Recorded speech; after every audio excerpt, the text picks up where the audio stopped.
They were going to do bikini squats for 4 hours and not do anything. Oh my gosh. Is that really what happened? It like never happened?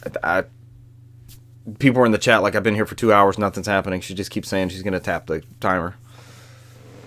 And just like the gift of gab, whatever, it's the ultimate pinnacle of that, because this individual never did anything. They were just talking the whole time. All right, let's press just 1 in the chat if you want to get started. Let's go. Let's get started. We're almost there. Let's go. Just nothing but a cock tease. All that. All she did was, hey, she had however many views, so she didn't have to do anything. She did a stream where she, like, her hand appeared on the stream. People kept saying, because I was watching the comments, people kept saying, your elbow, you're gonna need elbow reconstructive surgery. Because it was like a goddamn VTuber doing those hand reveals. Oof. So it was like the finger pointed at the timer, and then like the curvature of like hip, butt cheek, and like the bikini, like the thong bikini strap over the butt cheek right there at the edge, and it was like, this just kept going on. So I was like, you know what? I just want to see what this person looked like. I'm just gonna Google this individual, and then I got my fix, and I closed down the stream, and I was done. I wasn't one of the suckers. I couldn't even see what the name was, so. It was, you pull up. Really, I was about to say I like wasn't as invested as you were, obviously. Yeah. Oh, I was not invested. You pull up Twitch, and it's like one of the recommended things. Oh my gosh! Of course it is. Yeah. What if all of her damn streams are like that? Probably. Oh, I did notice. By the way, we're up to 41 followers. So if you know anyone, we're so close. We're so close. I don't know. We were like 34 last time I looked. I asked a new friend of the show if he would consider following us, and he said no problem. So maybe him and a buddy got. All right, there we are. Maybe him and a buddy got us rolling. We were like 34 last time I looked. Oh, is the stream up? Yeah. Yeah, I was in Twitch, so I saw I didn't really get the notification. I just saw that we went live, and it said to view it. So we get our 30. We get our 50. And we go back to hitting, because we had all the other qualifications before that one, before trying to get to the 50, because we were streaming pretty regular. Oh, shit. You were streaming for the Xbox. We need to do, that will help us doing Halo again. Because that was no like screen overlay or anything. It didn't interfere with anybody's game, I don't think. I think I did it once. I think Cesar did it once. I know Cesar did it from the PlayStation before. We were playing Apex. Mm-hmm. Or no, it was him and Renee playing Apex. That's pretty easy. I did it from the PlayStation. I just booted up my PlayStation before the show. There was an update for Ape Escape. What's it adding? DualShock support? No, did it originally have DualShock and the DualSense support? Haptic monkey hijinks. Oh my gosh. But yeah, I got the notification about my subscription is about to re-up, I guess, in December. On PlayStation? So, yeah, so I dropped it down to the extra tier. They are not servicing their premium supporters. It's fair. It's a fair assessment. They're waiting for you to step down, and then they're going to go on. That's always my luck. I also spent Humble Bundle this month, and then there's like God tier stuff coming through. He's out. Bring him back in, and then bring him out again. Yep. Brant, I know was there only 3 stories? Because I feel like I had pulled up more than 3 news articles. No, I put on 3. I was looking for like a 4th. Oh, yeah, that's what it was. I had the Witcher story still up from last month or last week. Last month. Last week is what I meant. It feels like last month. Every week feels like a month, right? Go to a whole monthly show. Holy shit! Monthly show? That'd be too much. I think bi-weekly would be too far apart too. We are pretty quickly churning out some content. It's there for all to see. Look, we do the thing. Churn out content every day. Every day. More content than that other bikini stream. Yeah, with way less followers and. Should I put a timer on the screen and just every now and then tap it? Say we're gonna start our show as soon as this timer's. I'm just waiting for Richard just to point the camera at soccer match and just stream that. Like the old Justin.tv days. Man, we used to watch a lot of bootleg Liverpool streams on Justin.tv. Oh, They were the host. It would just be somebody pointing their camera at Sky TV in Europe, and I was watching Liverpool matches. I'm like, thank God for Justin TV. Just search for Liverpool. Yeah, now we're blessed with the VPNs. Yeah. I think I saw somewhere that somebody was selling the Justin.tv logo T-shirts. I was like, that's pretty throwback. I respect that. All right, I'm going to throw it out there because I've been thinking about it. I'm not saying I'm doing it, but we always joke about Brant in the hot tub. Are there any male people doing the hot tub stream and stuff? Is there any dudes that are doing the same tease and string along? Is there a market for that? I don't know. I don't know. I have no clue. The dad bod. We can be the dad bod hot tub streamers. I'm sure. There's plenty of them on ChatterBait. So is that where the true market is? Wait, how do you spell that site, Brant? How do you get there?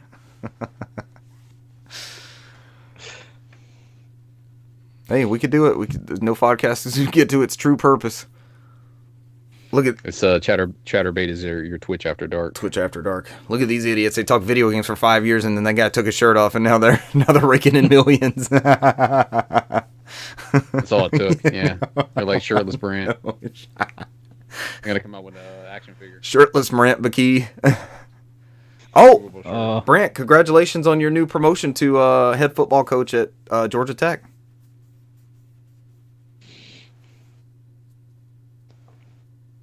You're welcome. I don't know. His name was Brent Key. A certain HR individual may have said you're going to be missed at CCWA. Maybe that's where my name got brought up. How so? I don't know. Somebody up there in the head office said they heard my name being shared between two individuals. He's like, not in a bad way. He's like, I could barely hear whatever. He goes, but I don't even know what they were saying. He's like, but I heard your name like a couple times. So this was in a chat. I've mentioned you. I've mentioned you to the individual that I told you I mentioned you to as far as occupational opportunities. Not occupational hazards. And that person is located close to where I suspect one of these people may have heard. That would make sense. That would check out. Mm-hmm. Proximity chat. Yes, he said yes. I think he heard. I think he heard your boss or the person that you had to work with last week. I guess you had to have a meeting with them.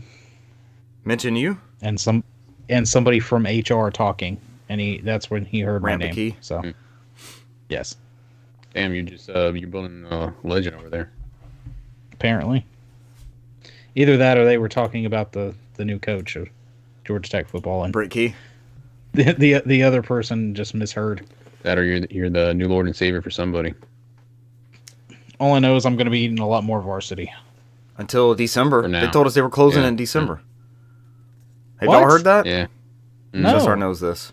I drive by it every day. There's a huge sign there. I heard a rumor that they were closing, and then there was other articles going like, "Oh, that's false. They're not closing." And then now I'm hearing that they are closing. For a drive down there, you got like 6 hours. Right now, they're closing today. Let's go. December 1st. Let's go out. No podcast final. Final meal at the varsity. Live stream from the varsity. No way they're closing. They sold that Think of that property value since they've been sitting there all that time. That thing's worth billions. I mean, they got a varsity in Hartsville, Jackson, Kennesaw, Norcross, Dawsonville. But that is the original. I think Athens is the original. That's the big Atlanta one, though. Mm-hmm. But everybody and their mom is selling land in that area. So Georgia Tech is buying up most of it. They're just putting up apartments everywhere.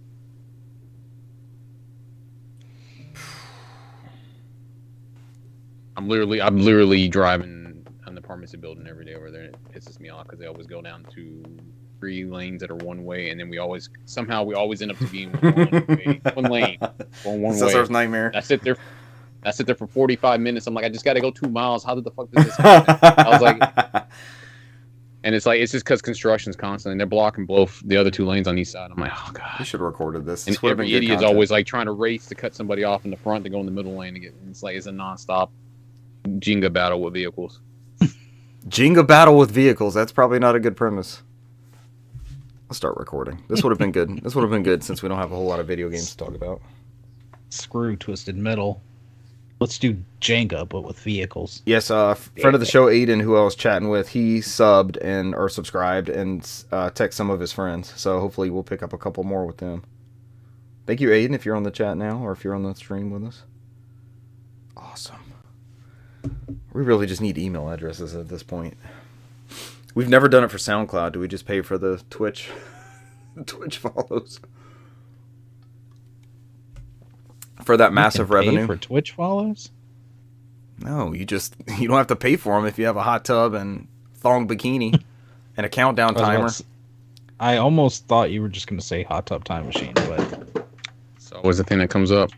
Fun fact, I asked the current Mrs. Richard on a date to a drive-in movie that was Hot Tub Time Machine and like it was a Paranormal Activity movie, maybe the second one.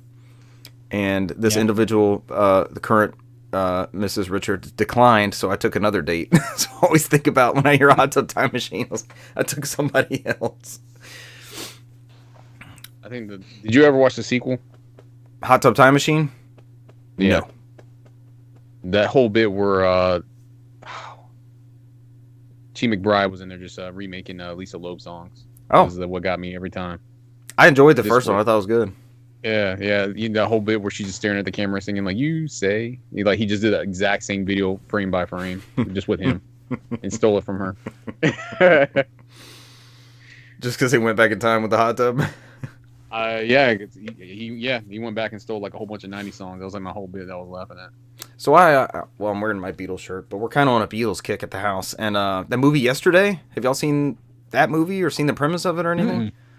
So we watched the trailer because it was like, the Blu-ray was like $6 on Amazon. It's a good movie. Okay. Yeah. So he's a musician. He's like a struggling musician, right? Like nothing breaks through, that sort of stuff. He has some sort of accident. He like bumps his head. And then he's hanging out with friends and he plays, was it Yesterday he played on the guitar? I believe he started with Yesterday, if I remember correctly. He plays a Beatles song, Brant, and everyone's floored. They're like, oh my God, did you just come up with that? He's like, no, it was John Lennon. What are you talking about? Everybody knows this song. Like, who's that? They're like, who's that? Yeah, and they're floored. So he just like starts churning out this Beatles music and he has this meteoric rise to the top. And I don't know where it goes from there. But the trailer has him on like talk shows and all kinds of stuff. He's going super famous for these other songs that nobody knows. They don't know the Beatles are like a race. Like he starts Googling, he looks up Beatles and it shows it's like a dung beetle or something. I'll let you know how it is when we watch it. I think it's going to be pretty soon. All right, we ready? Yeah.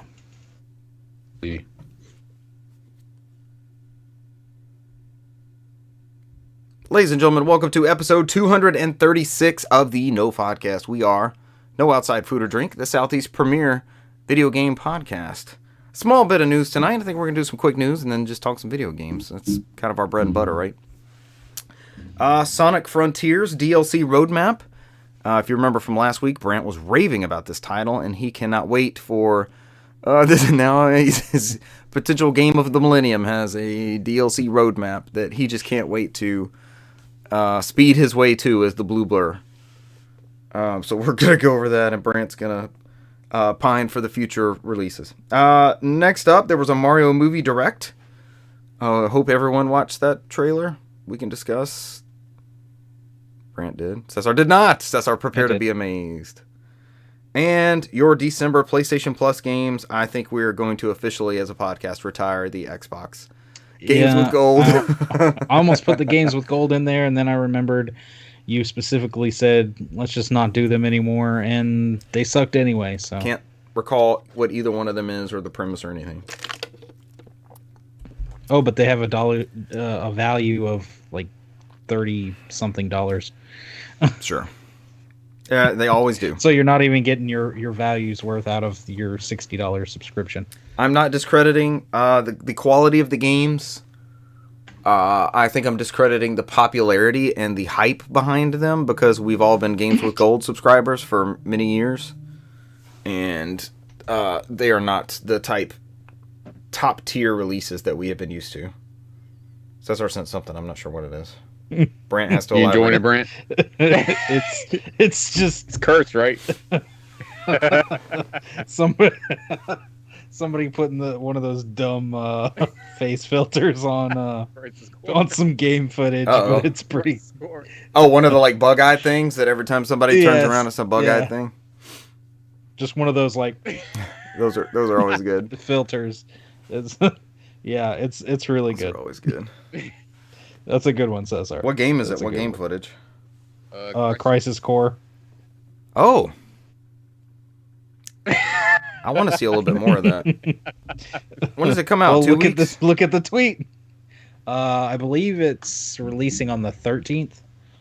Or it's at least shipping by the 13th. I want to say it does come out by my birthday. Oh, is it on your list, Brant?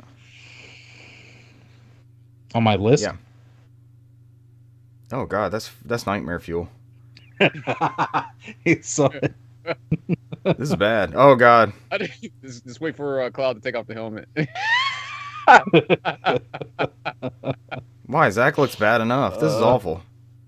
Oh, this is from the @Unalesca Games account. Oh God, no! What? Put the helmet back on.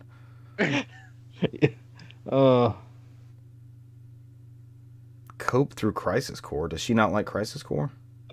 Why? Zach looks bad Cope, I think she means you never. You have you beaten Crisis Core? I mean, I know how that story ends.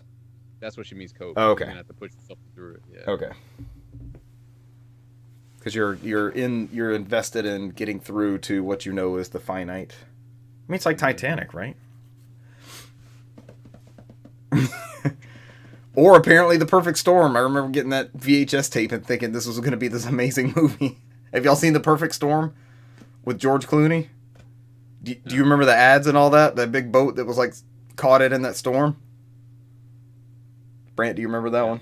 no, I do not. It is December 13th. Brent with the hard-hitting news. Yeah, they all fucking die in The Perfect Storm. Spoilers. Crisis. Oh God, I'll never watch it. Not anyways. George They don't make Clooney. it. And you're invested in their plight and their families back home that know the ship's out there and all that kind of stuff, and they don't make it. I mean, of course, they got destroyed by the Perfect Storm. Speaking of Perfect Storms, free Sonic Frontiers DLC will include new story content and playable characters. Brent, will this affect any of your Game of the Year decisions? Because these 3 content updates will occur next year in 2023. Oh, yeah, incomplete game. 2 stars. This comes from Tom Ivan at VideoGamesChronicle.com. The publisher said on Wednesday it plans to release 3 free DLC updates for the game in 2023. While it said its plans are subject to change, the first DLC update is currently set to include a photo mode, jukebox, and new challenge modes. The second update will include Sonic's birthday, quotes, an open zone challenge, and new Coco. Those were the creatures that Brant was raving about last week and is currently trading to Cesar via his VMU. The third update will add playable new story content and playable characters. Sonic Frontiers received a mixed response when critics went hands-on with a preview version, but last month's final release was met with a generally more positive reception, and the game currently has a Metacritic score of 72. It also set a new record for the most concurrent players of any Sonic game on Steam, hitting a peak of 19,181. According to Steam database. That's significantly higher than the series' previous high of 11,937 set by Sonic Mania around 5 years ago. Brant, would you say Sonic Mania is a better or worse game than Sonic Frontiers? Well, that's more of your 2D Sonic. I'd say if you're looking for classic Sonic, that is a more true classic Sonic. So they're not really able to be compared, the two of them. Yeah. Because this is 3D Sonic. It's true. That's it. That's the Sonic news. Next we go into Mamma Mia. It's a me, a Mario. Mamma Mia, It's a Me, the musical. It's not bad. Might be the episode title in a long, several week run of not coming up with an episode title during the episode. The Super Mario Brothers movie second trailer's here. I guess we can talk about it while Cesar's gone, so he doesn't get any. Yeah, he may want to go into it blind. What'd you think? What's your hot take? I actually liked it better than the first trailer. I did too. I like seeing more of the characters, more of the universe. They're definitely gonna go like you saw Mario Kart at one point. It's just literally Mario Kart on Rainbow Road. So it's gonna be nothing but like different Mario references throughout the whole thing. Because I mean, even Peach winds up picking up a fire flower and she like transforms and she's got her white dress with the red accents and everything. And very cool touch. So it looks like. I'm sure with Miyamoto kind of closely working with it, there's going to be so many damn references everywhere throughout the movie. He almost has, because it wasn't just a trailer, right? It was a Mario Brothers movie direct. It was a full direct just for the movie. And so there were interspersed like director interviews. They spoke with some of the cast, like Seth Rogen had a little bit. Anya Taylor-Joy, who was in the Queen's Gambit. She's Princess Peach. Like, they got AAA talent for these voices.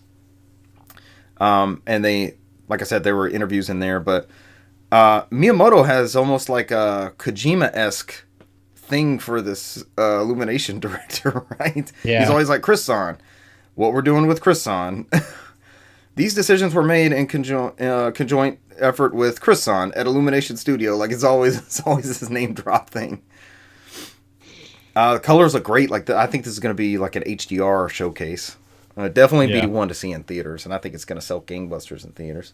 Miyamoto had an interesting bit about Donkey Kong because we finally saw Donkey Kong, right? Seth Rogen's DK, and he mentioned that this was the first like 3D render of Donkey Kong that hasn't been tied to the Donkey Kong Country. Donkey Kong Country version. Rare's remake and reimagining of Donkey Kong. So that's like most of us have known and grown up with.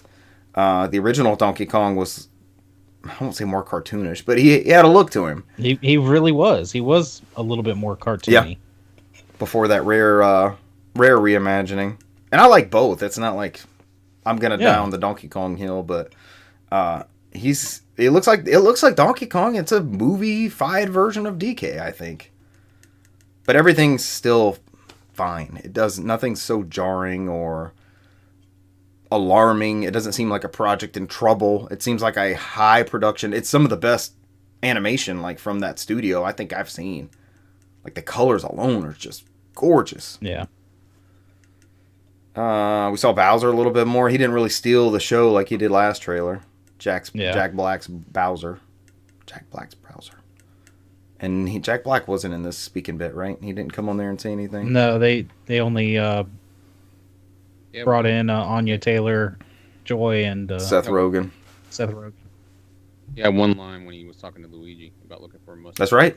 Yeah, and we got to hear Charlie Day as Luigi. But they didn't have a little interview with him or anything. I bet he's next. I bet the next trailer thing will be for him. Who else would they... They did DK... what's his name? That's Toad. Oh, Key and Michael Key. I bet it'll be something with him in there. It looks good. I think my family's gonna go. We should NOFODcast. Buy up a row at the movie theater and watch some Super Mario. I wonder if it'll be IMAX. Because the one closer to Cesar has IMAX. The one closer to me does not. Correct? Brad, do you have a theater? Or you could just do like my cousin did, and she went to the 4D theater. And, the 4D theater. I don't think I need to see the Super Mario movie in 4D. Because I was laughing the whole time when she said her and her husband went and watched Wakanda Forever over there in 4D, and they're like... I did, I guess it was like Disney World or something. I did one that was like a Shrek thing, and there would be this fart mist that would come out at you, and ants would crawl up underneath the seat. So that's Pixar's Bug's Life. It might have been Bug's Life then. It's still there. Okay. Yeah, you get the thing. Yeah, stuff crawls under the seats, and spits at you. And is that an whatnot. Animal Kingdom? Animal Yes. Kingdom thing? Bug's Life. Very cool.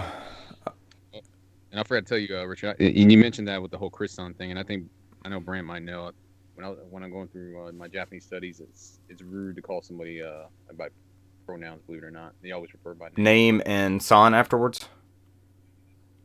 Yeah, I mean that's just like Mr. Okay, Mrs. San. so it's not like this idol worship thing. It's literally using the individual's name. Yeah. It's like, because I mean they have words for like you, like Anata or Kimi, but it's if you know the person's name, you're not supposed to. Yeah. It's that rude. makes sense. So you have to like they usually don't use pronouns a lot. So, I mean, unless you refer to yourself. Well, their whole sentence structure is different anyway, because most of the time the subject is just implied. Like if you were saying, "Oh, I was home today and I went and checked the mail," it would just be like, the sentence in Japanese would technically be like, "Went to mail, checked," or something like it. It's their whole sentence structure is different. If you're talking specifically about something, you might actually say that person or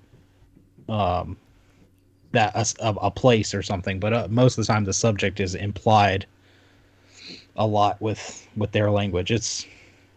I know you're learning a lot more about it, Cesar. Yeah, it's funny you mentioned that. And I don't want to take too much of our time, but that's exactly what I just got done. The conjugation. Structure.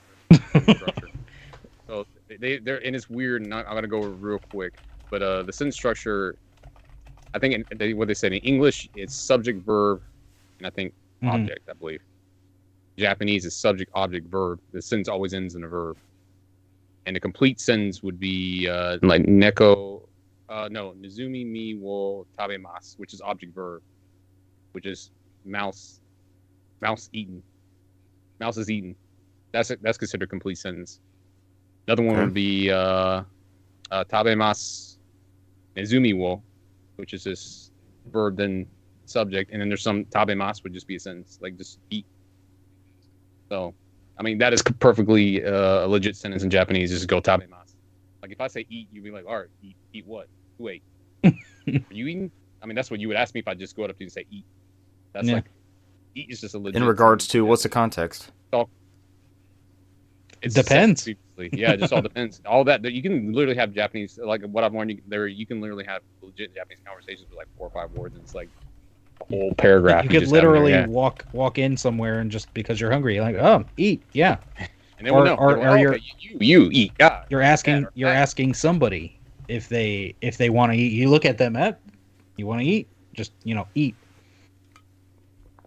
It's interesting. Let's put it that way. Cultural differences. I'm digging it.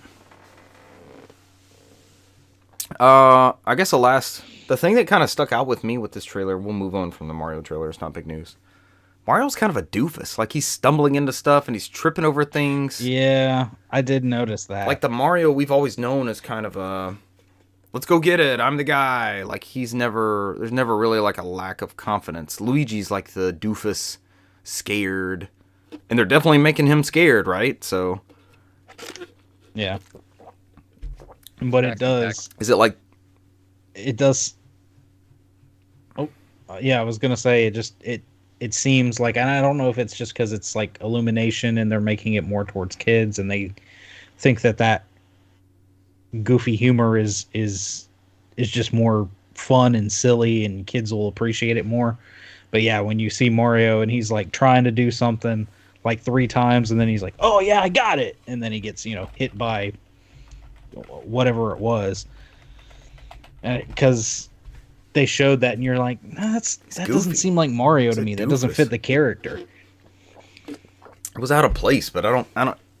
I mean, this is their take on Mario, so. Chris Pratt, they got the right guy. It's me. It's starting to make sense, right? Like, he's just the doofus that's like stumbling from thing to thing, and that's what it seems like this Mario is doing. Is he lost in this?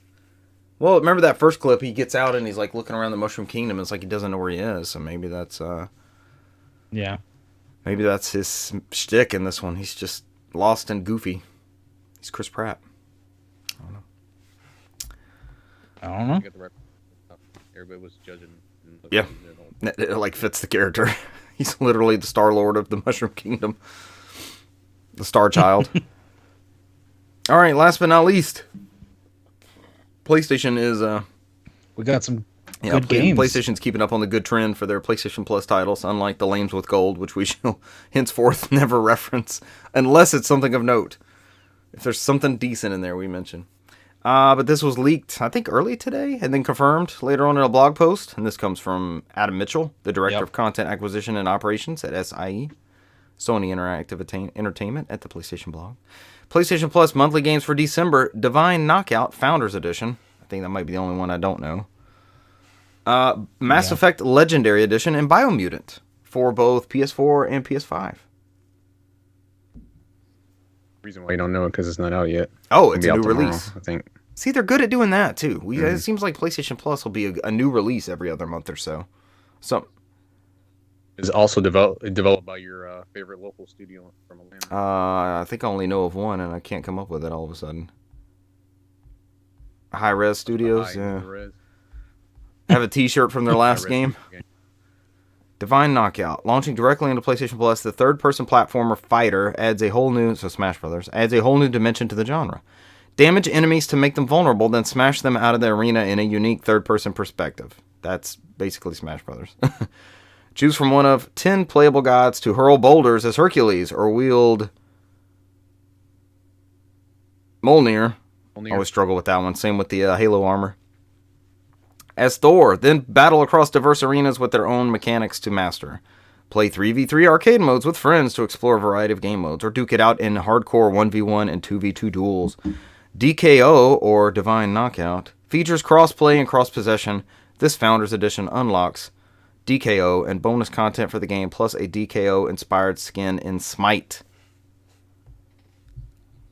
So, I mean, who's starting up that game and looking for Donkey Kong? DKO. Brand, you playing this right? This is your Brant, you're good at trying these out at least.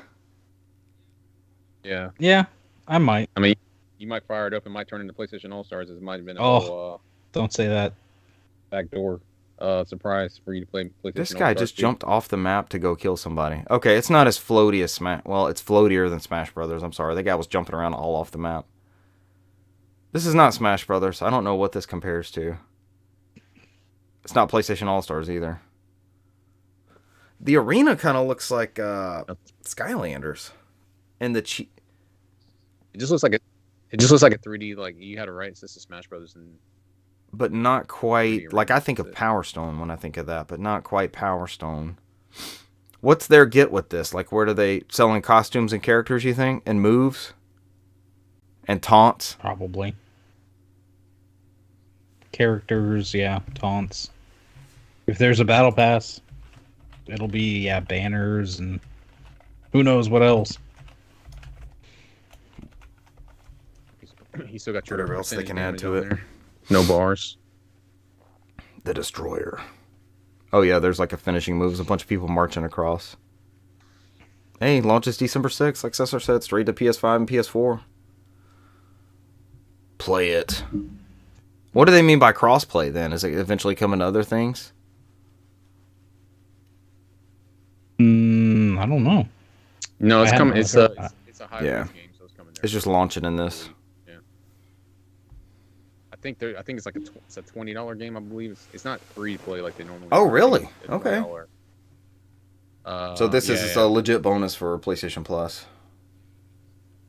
Yeah, I just what you mentioned is I don't know what is included with it. It might be one of those weird ones. The base game might be free, and it might be like a founder's version for like $20 or something like that. So All right. What else we got in these I don't know. PlayStation Pluses? I don't know. We haven't got a PlayStation Stars update yet. Oh, it's coming. I'm waiting for Brant to start hacking his own characters in. He's not even waiting for the new one. Let's see. We got one of your favorite games, Mass Effect Legendary Edition, which of course includes Mass Effect 1, 2, and 3. Man, I all played that first one and remastered. it freaking consumed me. And I did not go back to the second one after I beat the first one. I think it made my Game of the Year list last year, didn't it? God, I love that game. I think so. So much fun. And everybody raves about the second one. They're like, the second one's even better. Second one is that's our note. It's my way up favorite there on one. your list. Hands down. I enjoyed the third one the second time. And I think they edited to Game Pass like 3 or 4 months ago. But I still do not. This is one I did not mind paying for at the time. I have no issues with that. Here's one I bought that I do have issues with paying for. Biomutant. Go ahead, Brant. Biomutant. This is one of those that I've heard now that it's okay, but yeah, I know at the time of release it was a little bit more hyped and it did not deliver. The PS5 patch though is supposed to be substantial. This blog post notes it has native 4K and HDR support in 3 different graphics modes, so probably some pretty good performance stuff in there. I think Cesar and I only own this because there was some kind of like Amazon glitch where the special edition was like $30 or $40. I see it sitting behind Cesar back there. Still on top of the better game, Elden Ring's on top of sitting on top of that one. Yeah, it's been slick. That's why it's on its side. Yeah. I have a lot of free time. I just sit there and just play. Oh, my neighbor actually bought Biomutant when it came out, and he was asking me about it if I'd played it. He's like, it's okay. He'll give something like 10 or 15 hours before he's like, it's okay. He wasn't super sold on it. But they also recently got a PS5, so I might mention that to him and see if he wants to pop it in and see if the PS5 one improves any part of the experience for him. Is there any carryover that you know of save files or anything? They ironed that stuff out. Like, that's pretty much... Not sure. Done deal, right? Like, it's not really a actual entity anymore. Mm-hmm. Yeah, most of those they migrate. And he might not care. He might just fire it up anyways. You still have until... Yeah, the episode will not be up by that point. Or the episode will be up, so we'll still have time when you hear this. You have until Monday, December 5th to add Neo 2... Lego Harry Potter Collection, and Heavenly Bodies to your game library. Sure, this is a PG-13 podcast. You can't be dropping lyrics like that. I can't be saying Neo 2. Heavenly Bodies. Heavenly Bodies. Join us on our next Hot Tub stream for Brant's Heavenly Body. Well, actually, it's bodies. It's got to be all 3 of us. Let's all get in there. Let's go. That's it. That's all the news. Although Cesar says clothing is not optional. So clothing is not optional for those who are joining us. It is optional for cast members. Brant, would you like to be promoted to listener? Like I was for an episode. But I kept my clothes on. All right. Oh, God. We got to talk games, huh? Games played. Yeah. We all got on those crazy Halo maps. We did get on the crazy Halo maps. We introduced Brant to the madness. We did that right after we were recorded last week, right? We said we were going to, and we headed straight to it. It's my Halo, and I want it now. All right, Brant, you kick it off then. You tell us about your Halo experience. Oh, because we played some we didn't mention. Yeah. It was a lot of fun. Let's see, what did we go to? We went to Helm's Deep. We went to that Waffle House map. That was really cool. The perfectly immaculately rendered Waffle House. We all blipped for a second. I think we're good. That was a small blip. That was weird. Skype. You get what you pay for. It's a pre-planned blip. Waffle House wants their money.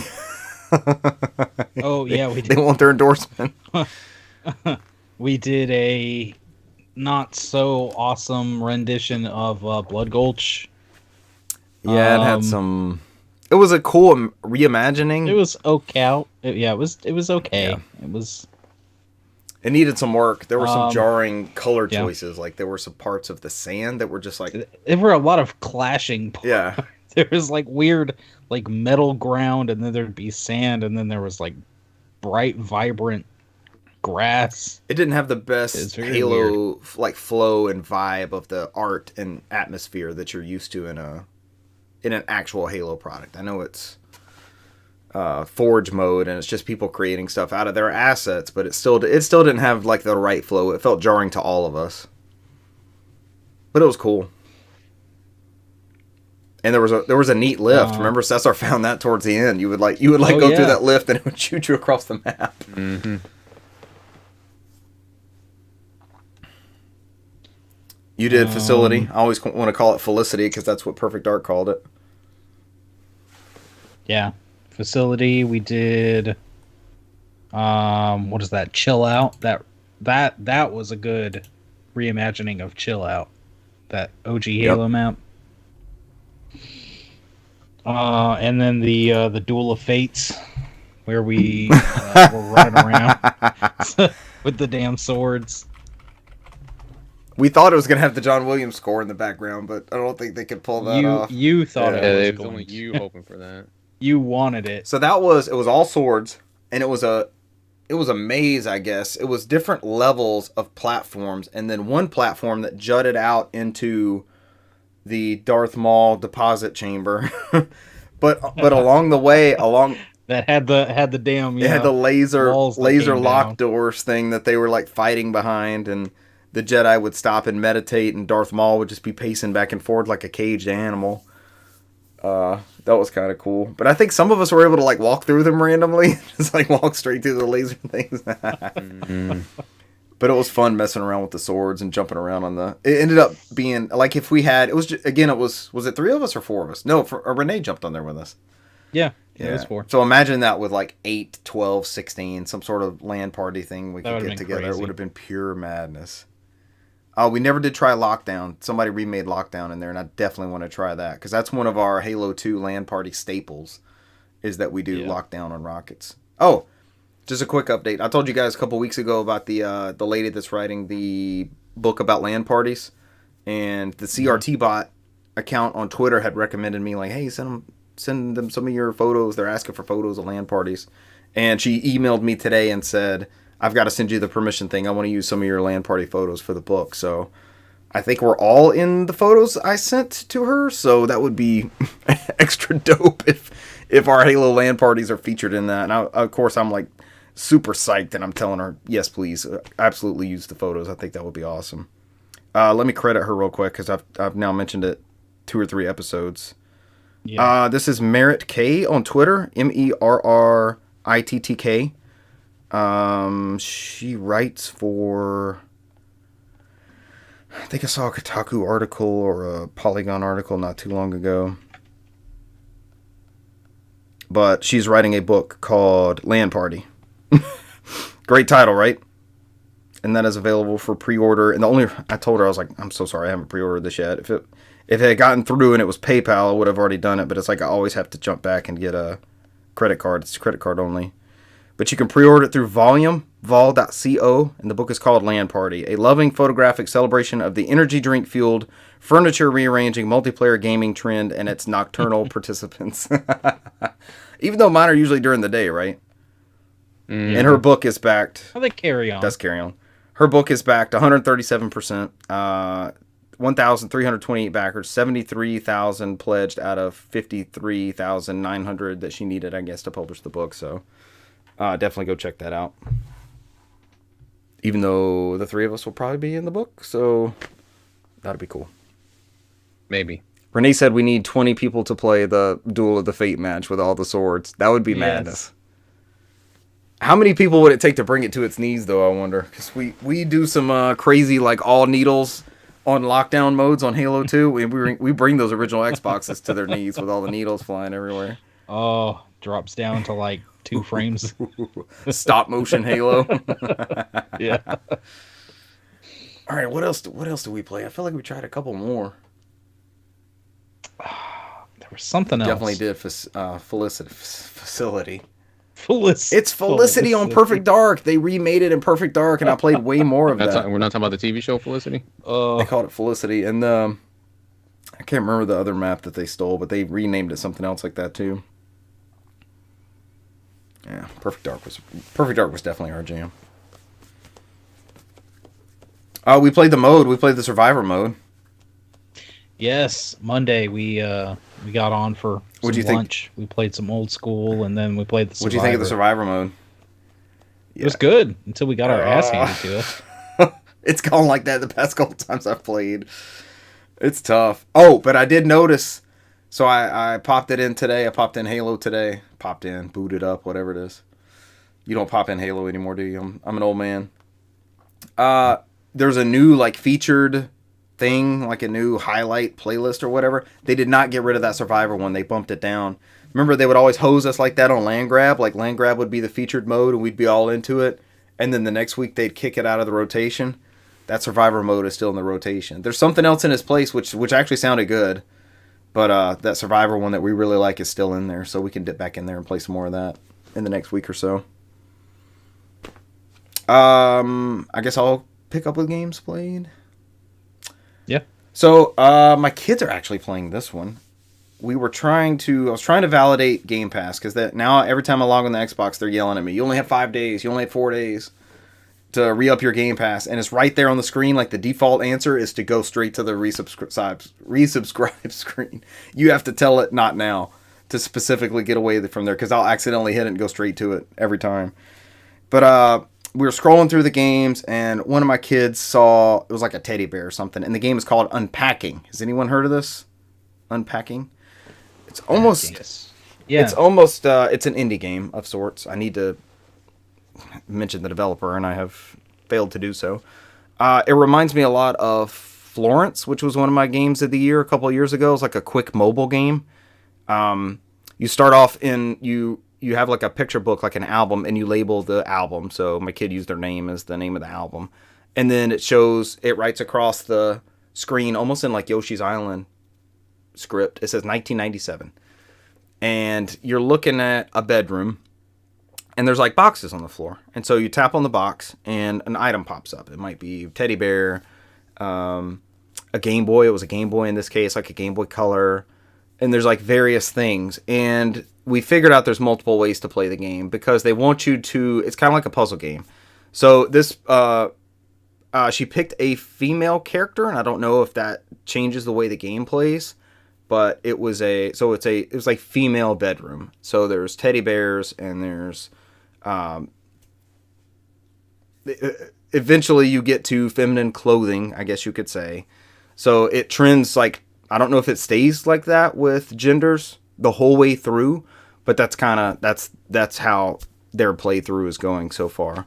But they're in a bedroom, and it's got like a desk underneath the bunk bed type thing, and then there's a dresser.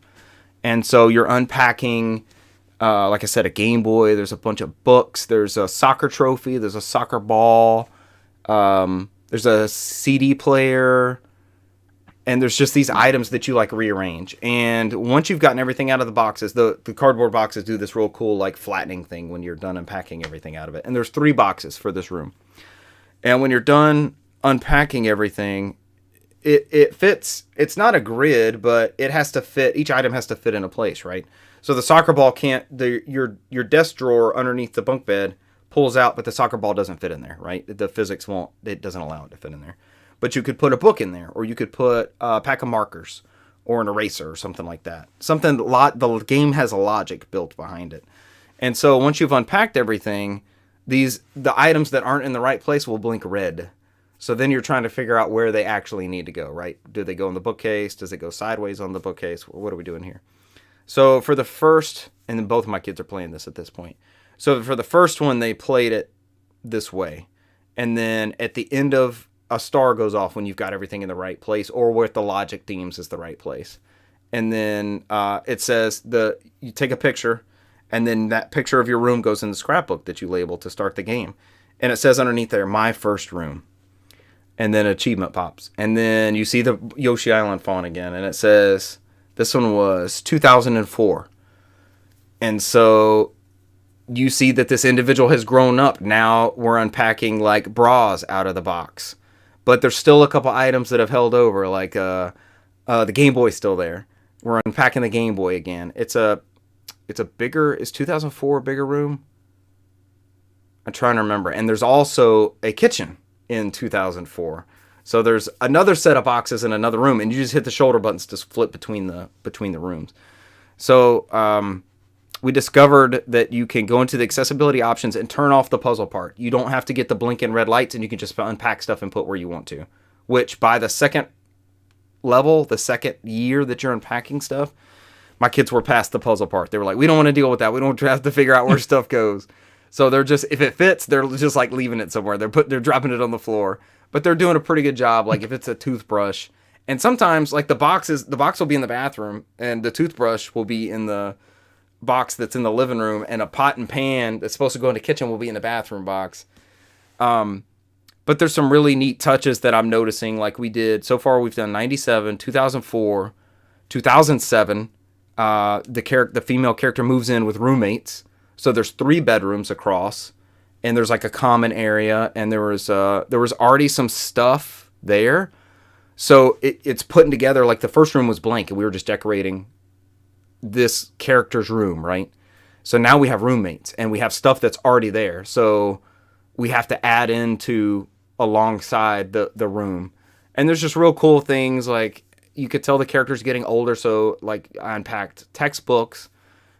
There's just things tied to the character and time to that time period. Like this was formative years for me too. So I'm trying to explain to my kids, like, okay, so one example, in 2004, you unpack a computer and it's a big case and a big CRT monitor. And then in 2007, you still have the same computer, but they have a flat screen. They have like a thinner, so they've upgraded. I'm telling them that. I'm like, they upgraded that technology. The boombox has been in every room so far, but in 2004 we added an iPod with little headphones coming out of it with the ear pod looking. And there's just awesome. So many little touches here and there that are like there's a Catan board game that's not Catan, but it looks like that font and everything. And then there was an Operation game. Everything's it's pixel arty. So the cover of Operation is like less than 8-bit. It's just a blurry mess, and it's called Procedure is the name of that game instead of Operation. But there's just so many like real cool touches and charm, and I'm showing them. And then the most recent year we're on is 2010, and we've got the boxes. There's not 3 bedrooms with 3 roommates. We assumed there were roommates before. Now it's 1 bedroom, and we're looking at it's like man's stuff already in this house, like pants, and there's some video games underneath the counter, and there's a New Zealand rugby team banner on the wall. I'm like, what do you think's happening here? What happened with this move now that we're in 2010? And my oldest was like, they're sleeping together. There's only 1 bed. Oh my god. They're sleeping together. In the context, there's only 1 bed. Yeah. Okay, that's it's a boyfriend or girlfriend or somebody that they're moving in with. Like this stuff is here. So I don't know where this is gonna go. I feel like the way the narrative is and the soundtrack is incredible. The soundtrack's on iTunes, and this is a Game Pass game, by the way. The soundtrack is on Apple Music, and I was listening. The music is just like atmospheric, and it's just in the background. There's nothing in the music or the gameplay that's like super exciting, or nothing jumps out at you. It's very calm. They love organizing the rooms and moving stuff around. They fight over it, and I have to remind them that that's not the point of the game. And it's really, really chill. I messaged friend of the show, James, and told him, I was like, I think this is a James game. I think this is one you would like. Because we talked about Florence a couple years ago. He's like, I already played it. It's awesome. You're going to enjoy it. Just keep going to town. And it's very chill. The achievements are popping with every year that we do. And you could see like the story building up very subtly. It's not in your face. I don't know. I think the kids are picking up on it, but they're really just enjoying putting crap around, moving the clock radio. And my youngest, it was her. I let them trade rooms or boxes. So they were in the bedroom, and you don't know what's in the box, right? So all of a sudden, there's like 12 pairs of rolled up panties where you just have underwear, and they had put them like not in the drawer, but like on top of the dresser. So they're like all lined up like a bento box or something. It's just like these lines of sushi of panties. And it's like, okay, you figured out. By that time we had turned off the puzzle element of it. So puzzle, yeah. But I was like, you still need that space, because you can stack. You start learning the logic, like you can start stacking shirts because they might have tons of shirts. So you need that space for other things outside of 12 pairs of panties just sit on the top of the dresser. Like those need to go in there. You need to open the drawer and put them in there. And they figured out you can flush the toilet. So the toilet would go off.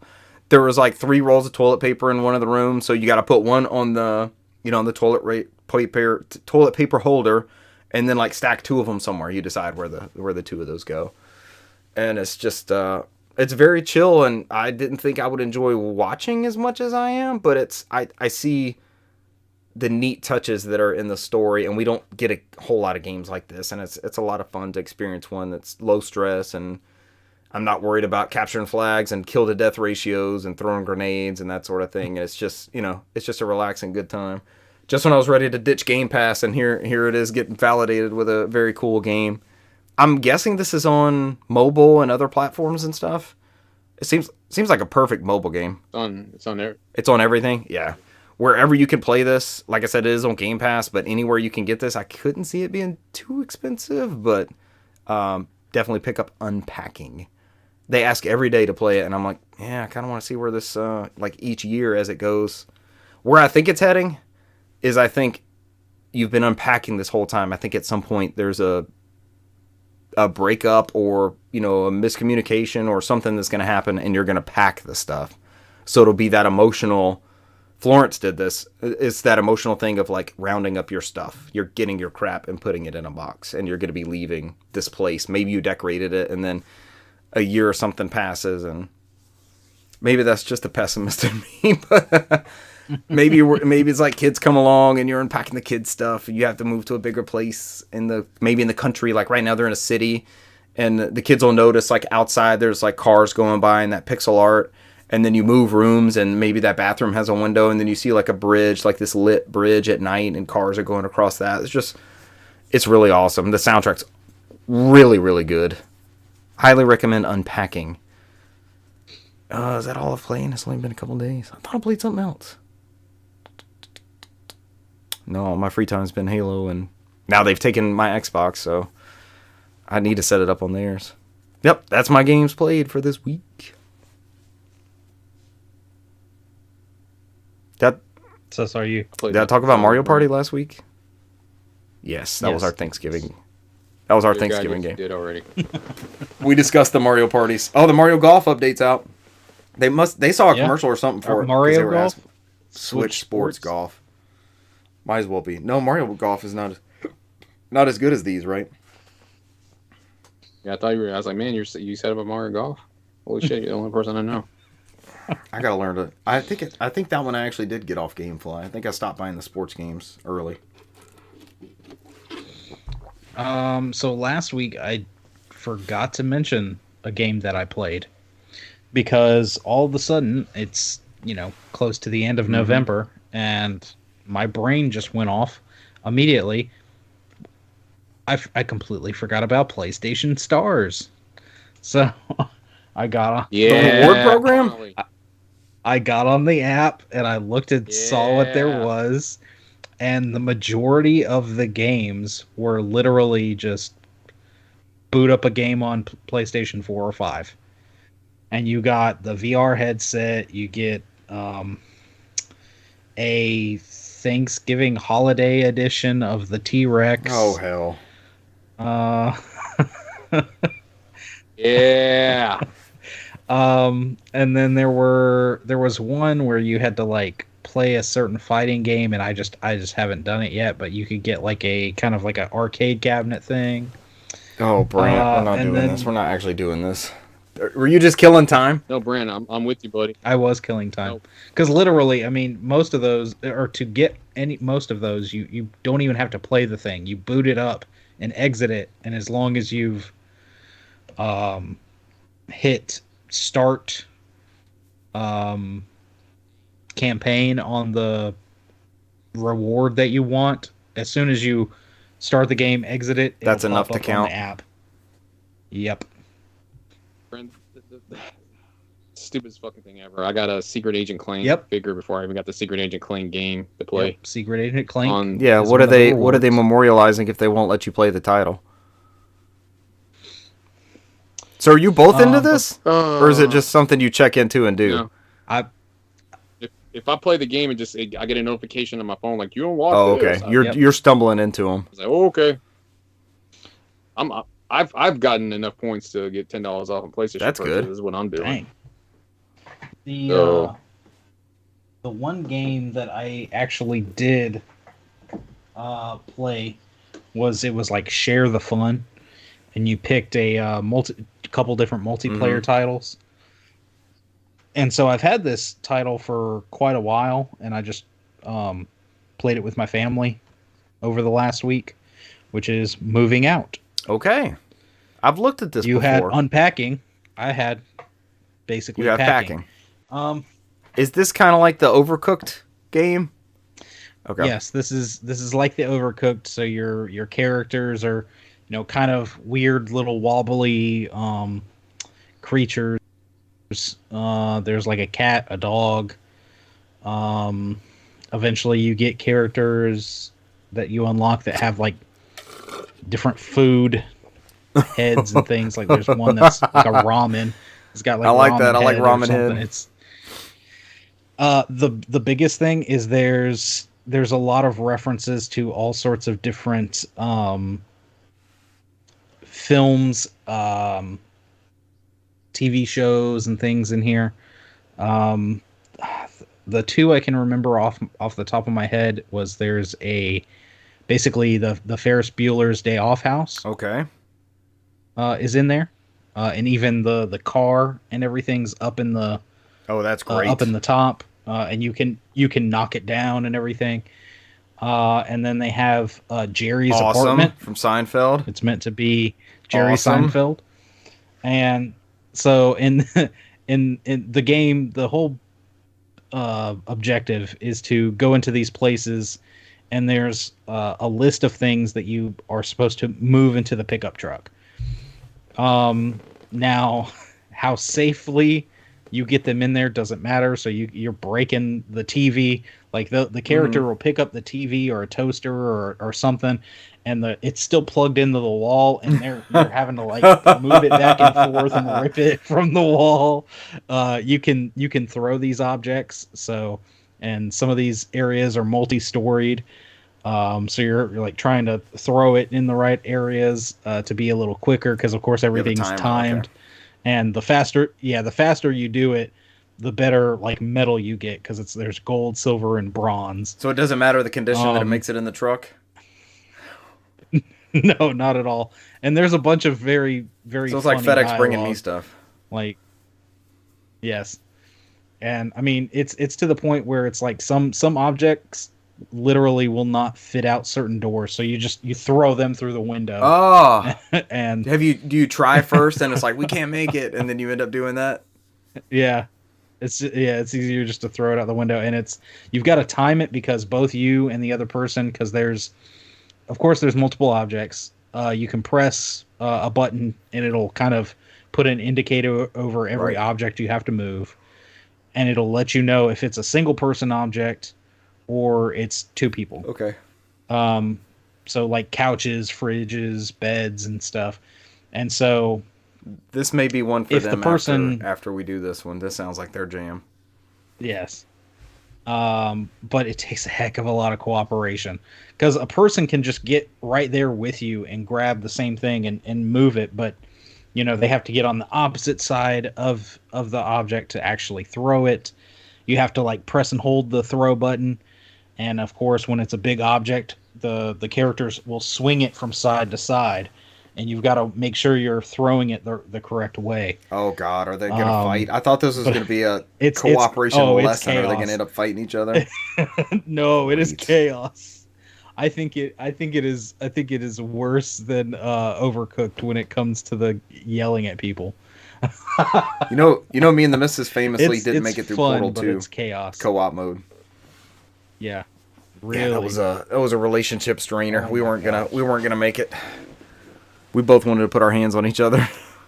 Mario Party and Mario Kart are bad enough. Portal 2. No, you're not shooting it right. What do you mean? Portal 2. Yeah, because you had to time all the portals between the two of you going back and forth. Yeah. Yeah, that was a relationship tester. I actually, after our games of Halo, I got a wild here and actually plugged in my Genesis Mini 2.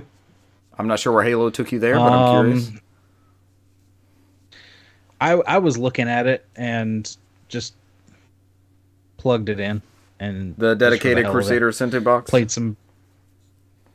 Yeah, I didn't get into Crusader Ascenti because I knew that would have taken my whole afternoon.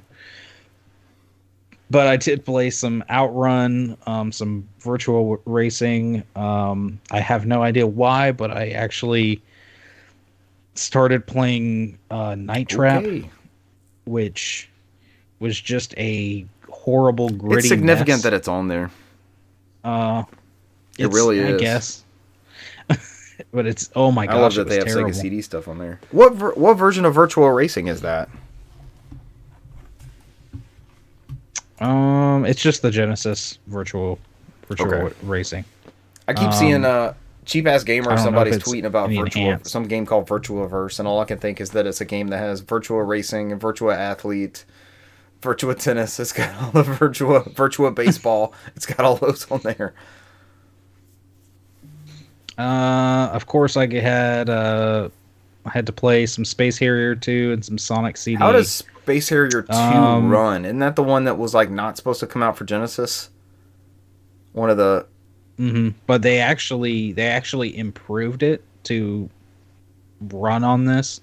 I guess Space Harrier 1 and 2, they fixed a lot of the flickering and the sprite scaling and things like that to where it scales more like it would on the arcade version. This is another M2 joint doing this Genesis Mini. I wonder what they're on next.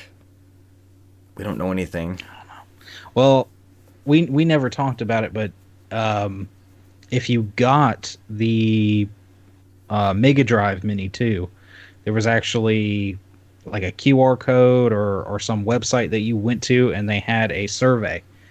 And part of the survey, one of the questions on there was, if Sega makes another mini console, what console would you like to see? And it was like the Genesis Model 3. Have you ever seen one of those? Yeah, I know. I've got one. Yes, I have. It's cute. They're small as heck anyway, so I don't know. The Sega Saturn, I think it was the Master. I think Master System has not gotten its due. In the Game Gear, I think Cesar would vote Game Gear as well on that one. They did the Game Gear in Game Japan. Gear. Remember? They did those micros, and they were fragmented. You didn't get the same one on each one, right? You had to collect all of them. I don't count that as an official effort. And Dreamcast was one of the other. Dreamcasts are still in supply. Saturns, I guess, are too, and there's easy ways to play both of those libraries. But I wouldn't mind a well done console of any of those. Anything M2 does, anything out of the Sega library, I think I'm good with. Master System would really be something. Yeah. Does Sega own a bunch of those licenses, though? I guess they could get most of that stuff. Oh yeah, I'm sure they could.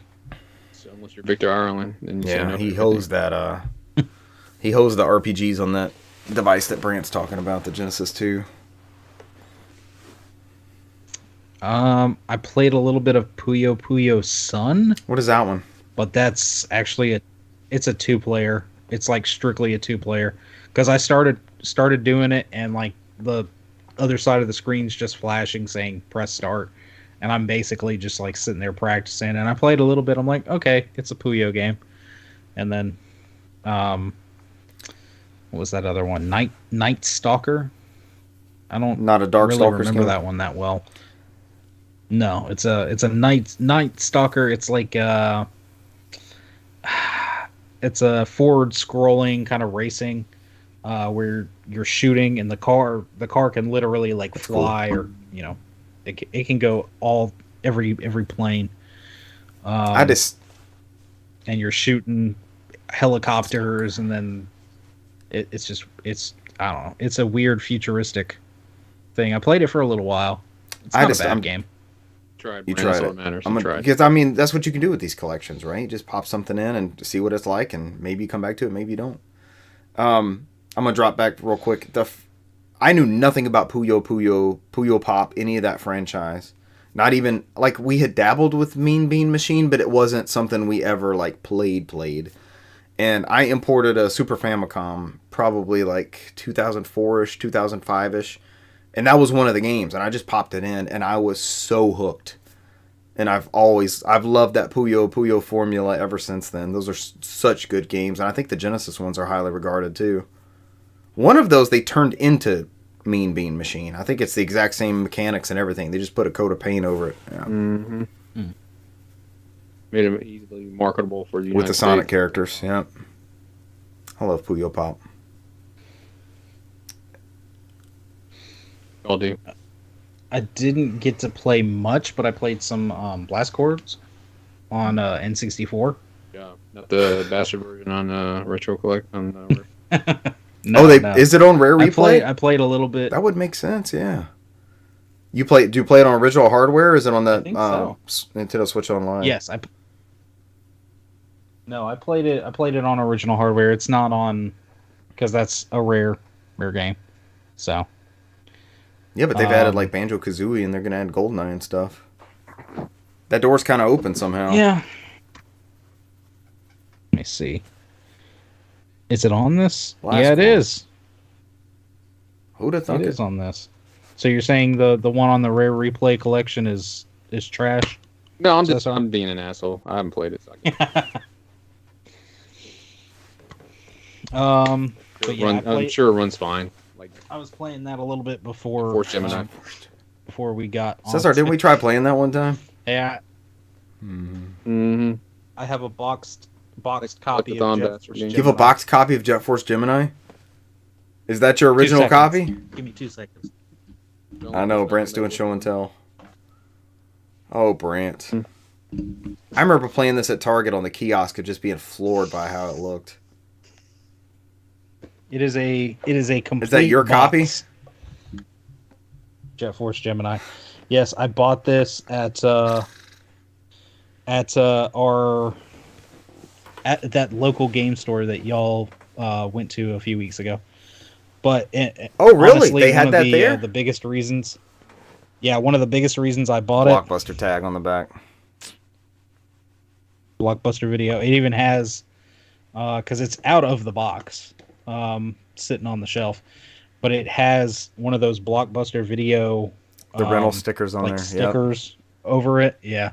Yeah, that's the only way to live life. I was like, did it come with the booklet with the cheat codes written in there? I don't remember if it actually has any cheat codes or anything. Y'all remember the days of returning a cartridge and then going back maybe the next weekend you had another rental and you were trying to find the one you had to pick up your save? Mm-hmm. Hoping nobody saved over your save. I found my Blockbuster card not too long ago. I was going through an old wallet. I found my old school ID and my my Blockbuster card. You gonna go back to your old school and try to... Sure. If I showed y'all the picture, you wouldn't. Cesar, you would remember this, Richard, but it does not look like the one currently on the camera as we speak live. No cheat codes. Just take a permanent marker and draw on the paper here. Look, it's me on the ID. Draw the glasses on. Brent, just out of curiosity, how expensive was a box copy of Jet Force Gemini? I honestly don't remember. It wasn't. Okay. It wasn't that bad though. That it was in the right range. Because when Cesar and I went, yeah, I kind of kept. I got 4 or 5 Xbox games, but I knew I'd been pricing these on eBay, and I kind of had in mind what I wanted to spend on them, and it was fair. Like I thought those pricings were fair. That one store was just mangled on consoles. I don't get their console pricing. It was unreal. Yeah. Oh, I've got another game store to talk about, but I'll do that after you wrap up your stuff because I found another one. That is true. You did find. Or I can just interlude in there. There's actually another one called The Nerds World, and they have tons of Funko Pops in there, but they also have a bunch of consoles. Like I think a Dreamcast was $110. They had Xbox Ones for $200, I think, and the plenty of selection for PSP and original Xbox and 64 and Super Nintendo. I've had the Guardian Legend on NES circled for months at this point, and it's like I can't bring myself to spend 25 plus on eBay. And they had a copy for 20, and I was looking at it, and I was like, oh my god, I'm gonna support the local store. I'm gonna get this. And he's like, hold on a second, and he went rummaging around like right behind him, and he grabbed out of a stack of other NES games. He's like, this one looks better. Take this one. This same price. Just get that one. The label looks better. And I was like, I'm good with that. And also found we're gonna circle around to Blockbuster here. Blockbuster released the Xbox versions of not San Andreas, GTA 3 and Vice City with that same PS2 cover art that had like the panels on it with the characters in it.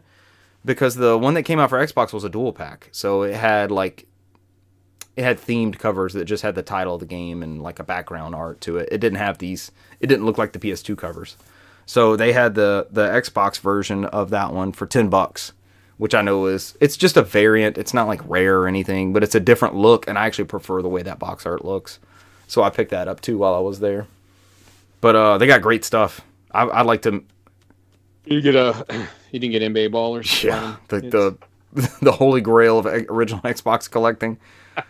Hey, go on that, man. We're laughing together, but the OG Xbox collectors subreddit, the swag or the people get their titles next to their names. They'll say it says NBA ballers platinum hits next to their if they have the game. That's their call to fame or whatever they call those things on the side of the Reddit names. But highly recommend the store. Fair prices on everything that I looked at. I didn't see anything and was like, they had a copy. I feel like Brant ran into this recently. They had a copy of Super Metroid for $90, and I'm looking at it like I think that's a repro. So maybe I don't know how far they go to authenticating this stuff. I'm pretty sure my copy of Guardian Legend with the slightly dinged up label, not the massively dinged up label, is authentic. I don't think anybody's rushing to bootleg the Guardian Legend, but. That other game store, Media Mania, they do have repro cards for at least the. They label them as such, though, don't they? But they have them like off to the side. Every single cart is like, I think it's like 29. Yeah. Cesar and I looked at across those, the and board. they're mixed in with like the Super Mario or the Smash Brothers ROM hacks and stuff, and like. Play GoldenEye as Mario characters. It's got like Mario GoldenEye 64 next to it and all that kind of stuff. Yeah. Which is still, if you're not a collector, you just want to pop the cartridge in and do the thing. That's a good way to get those games. Not knocking repros, but if it's a collectability thing, then you do not want to spend. You just gotta wait for your NBA Ballers Platinum Edition repros coming. I'll buy one of those. It'll look just the same on my shelf. And you can put it by your name.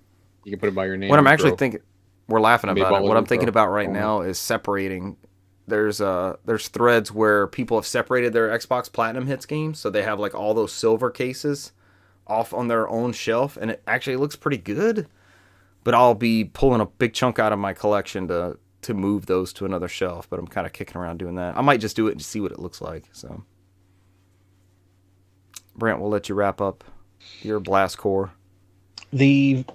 The very last game that I've been working on is a game that has been out for a little while, and I just haven't played it. I bought it, I guess a month or so ago because it was on sale.